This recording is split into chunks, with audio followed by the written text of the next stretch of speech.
AFL teams watching the game today, is that right? At the tavern? Well, we are. We'll obviously get through our meeting this morning, and then the boys, we'll sit around and watch it. So obviously 12 o'clock start, it's our country's playing and we'll all get behind it. So the boys have organised that, which is pretty cool, a little connection piece for us, and it'd be exciting. How is the connection between the group? It seems like a pretty happy bunch out there, despite the fact that the wins aren't coming frequently. Yeah, there's no fractures within our club. Our training has been up and about, and it does help when you start getting some personnel back. Having Ryan Mansell and Jack Ross back into our team this weekend, a few of our other young lads are starting to train and integrate into training. So this weekend I think we've got 10 or 11 AFL players playing at VFL, which is a really good number, and that's starting to grow, which is creating some excitement. So, and with that, create some pressure for positions. So, even with our team this weekend, Liam Fawcett and Tyler Sonsi are really unlucky to go out, but that's what we need. We need selection pressure. The spirit of the group has been really strong. How can't you when you're coming up against a big team in Collingwood and Saturday afternoon footy, and we expect our boys to play with that spirit tomorrow. It finally seems like you're getting troops back, touch wood, but can you just, how big a challenge was it not to have so many players available throughout the course of the season? You have to weather a storm a fair bit? Yeah, a little bit, and to our players' credit, we did that, but it was affecting a lot of things, affecting our training drills and which drills we could do and things like that. So right now, like I said, we trained out at Waverley during the week again, big ground, and we've got more numbers and we can prepare our plays better. So it's sort of twofold. Like, it's not only what we haven't got on the weekend, it's what we haven't got during the week. So like I said, those numbers are starting to grow, which is really exciting, and we've got a lot to play for the last part of the season. What are the keys to sticking together in that difficulty when it is a numbers game? You can't train things on the field. It might not look what you'd want it to look like through sheer personnel issues. What are the keys to sort of mitigating those? Oh, well, we just sort of celebrate little moments. Like, we might not be getting the wins, but within those games, like there was games where we were playing against really strong teams that were competitive in 3 quarters and then just weren't good enough for a quarter here and there. Sydney dominated us and we weren't good enough. Little moments against Brisbane, a really quality outfit, some quality offence, and like I said, little moments individually. So we got guys kicking their first goal and Kai Annan playing his first game, and so we're celebrating those and making sure we highlight those within our 4 walls, especially while the wins aren't coming. So, like I said, once we start to get the players and we're getting a couple of our quality leaders back in this weekend, hopefully that starts to translate into wins. Still feel like your list has got a bit to do transition-wise the next year or so? Oh, well, a little bit. Like it's not whether it's transition-wise or we just need the games. Like, we've got Sammy Lawler and that are still stuck on sort of mid-teens in games, so we need volume of games into our high talent.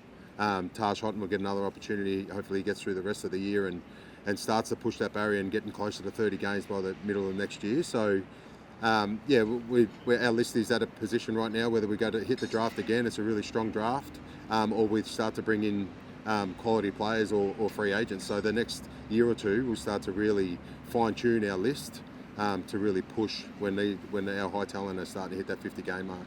Broady's already sort of announced that this will be his last.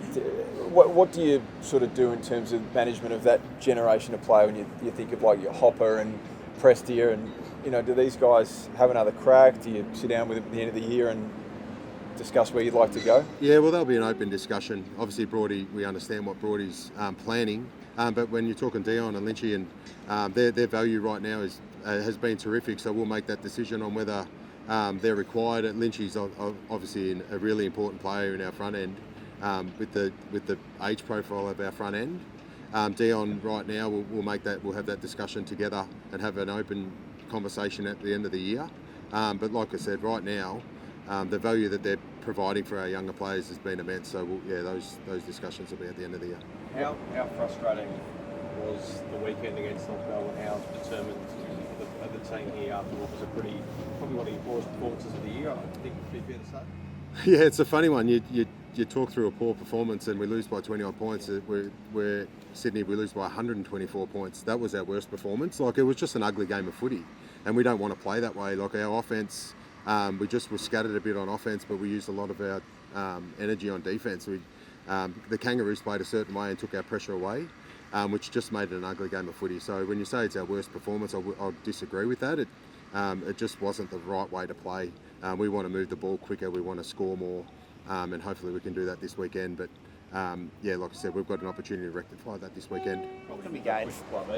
In terms of the aggression, calls for you to play with more aggression and a bit more flair, is that something you're trying to do, or is it something that you're trying to almost reduce the damage by playing a bit more? No, not at all. Like I said the week before, we're talking 10 days before we play against Brisbane, and we had opportunities. We should have kicked 100 points against Brisbane. So no, we want to play with speed. We want to play an exciting brand of footy. Like I said, on the weekend, we just weren't able to, and we weren't allowed to really. They just maintained possession and kept the ball off us. So we've obviously had a good week on the training track. We want to put Collingwood into a contest and play with some flair on offence. So like I said, hopefully we can translate what we did during the week on this weekend against the Pies. What can be gained from the game against the Sorry? Pies? What can be gained from Collingwood this week? I mean, you're up the opposite ends. Now, they're the most experienced team in the comp. You're where you are today. What can be gained from going up against the side like that? 4 points. We play every weekend to win. And let alone that, we've got 8 or 9 rounds to really shape the 8. We don't want to drop our standards. We've got to get our players to really prepare and really finish off the season. So we've got a theme around, if it was a preliminary final this weekend, how would our recovery look like? What would our training standards look like?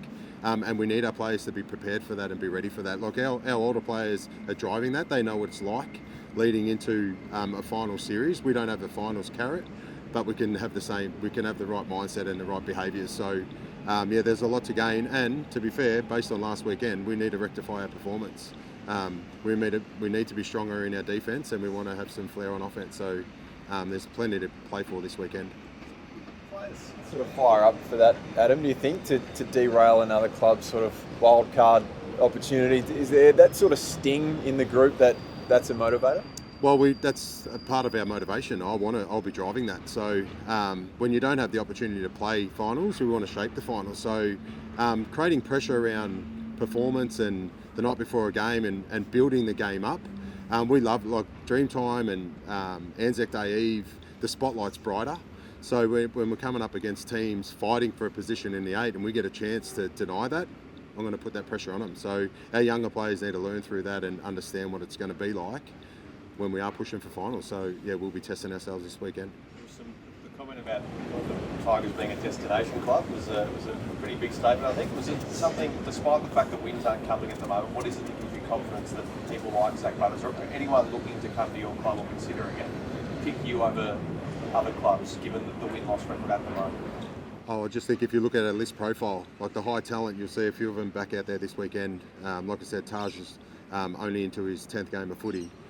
He's a highly talented player that our boys love playing with, and when you look at our facilities, it's coming out of the ground and getting really exciting. And where we're based, we've got an amazing Tiger Army behind us. We're a big footy club in Melbourne, in the heart of Melbourne, and like I said, irrelevant of all of that, I'm really excited about the list profile. So when we get everyone available, Josh Smiley just started training this week, started to integrate. So when all of those highly talented players start to play some games of footy together, it's going to be pretty exciting. How's Trainer? Yeah, he's playing VFL this weekend, so he had a bit of a grumbly hip, so we just managed him through that. So he's turned the corner, so he'll play managed minutes at the VFL this weekend, and he's the type of guy that we need to get back in as well, a highly talented, high draft pick that we want to get as close to 50 games as we can really quickly. You bet your kids are watching. Think before you gamble around them. Love the game, not the odds.